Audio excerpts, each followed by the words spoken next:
ಈ ವ್ಯಕ್ತಿ ಇನ್ನೊಂದು ಇಲ್ಲಿ ಗಮನಿಸಬೇಕಾದ್ರೆ ನಮ್ಮ ಹುಬ್ಬಳ್ಳಿಯಲ್ಲೇ ತ್ರಿಬಲ್ ಸೆಂಚುರಿ ಹೊಡೆದಂಥವ್ರು 3 ಶತಕ ಹೊಡೆದ ಪ್ರಥಮ ದರ್ಜೆ ಆಳದಲ್ಲ ತಮ್ಮದೇ ಆದ ಶಕ್ತಿಯನ್ನು ಮೆರೆದಂಥವ್ರು. ಇಂಥ ವ್ಯಕ್ತಿ ಇನ್ನೂ ಇರಬೇಕು ಅಂತ ಅನ್ನಿಸ್ತದೆ. 37ರ ವಯಸ್ಸಲ್ಲಿ ಹರೆಯದಲ್ಲಿ ಅವ್ರು ರಿಟೈರ್ ಆಗುವಂಥದ್ದು ಅನಿವಾರ್ಯ ಬಂತು. ಯಾಕಂದರೆ ಇವತ್ತು ಕಾಂಪಿಟೇಷನ್ ಡೇ ಟು ಡೇ ಹೆಚ್ಚಾಗ್ತದೆ.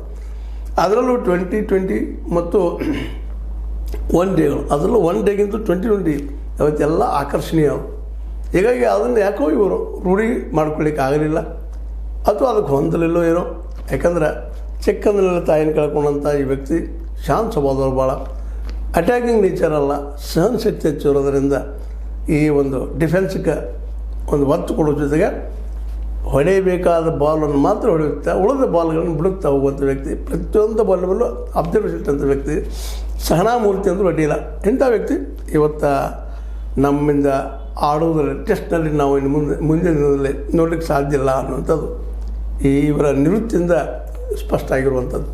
ನಾವು ಸಾಕಷ್ಟು ಪ್ರಯತ್ನ ಮಾಡಿದವರು 2020 ಯಶಸ್ವಿ ಆಗಬೇಕಂತ ಮಾಡಿದ್ದಾರೆ, ಇಲ್ಲಂತಲ್ಲ. ಯಾರಿಗಿಲ್ಲ ರೀ 2020 ಮೇಲೆ ಭಾಗವಹಿಸ್ಕೊಂಡು ಒಂದಿಷ್ಟು ದುಡ್ಡು ಮಾಡ್ಕೋಬೇಕಂತ ಯಾರಿಗಿಲ್ಲ, ಯಾವ ಆಟಗಾರಿಗಿಲ್ಲ.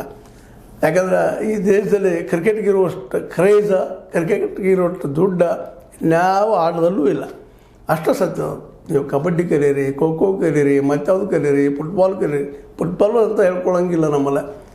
ಅಥವಾ ಥ್ರೋಬಾಲ್ ಇರಲಿ, ವಾಲಿಬಾಲ್ ಇರಲಿ, ಯಾವುದೇ ಬಾಲಿನ ಆಟ ಇರಲಿ, ಕ್ರಿಕೆಟ್ ಇದ್ದಷ್ಟು ಮಹತ್ವ ಇನ್ನುಳಿದ ಯಾವುದೇ ಆಟಕ್ಕೂ ಇಲ್ಲ.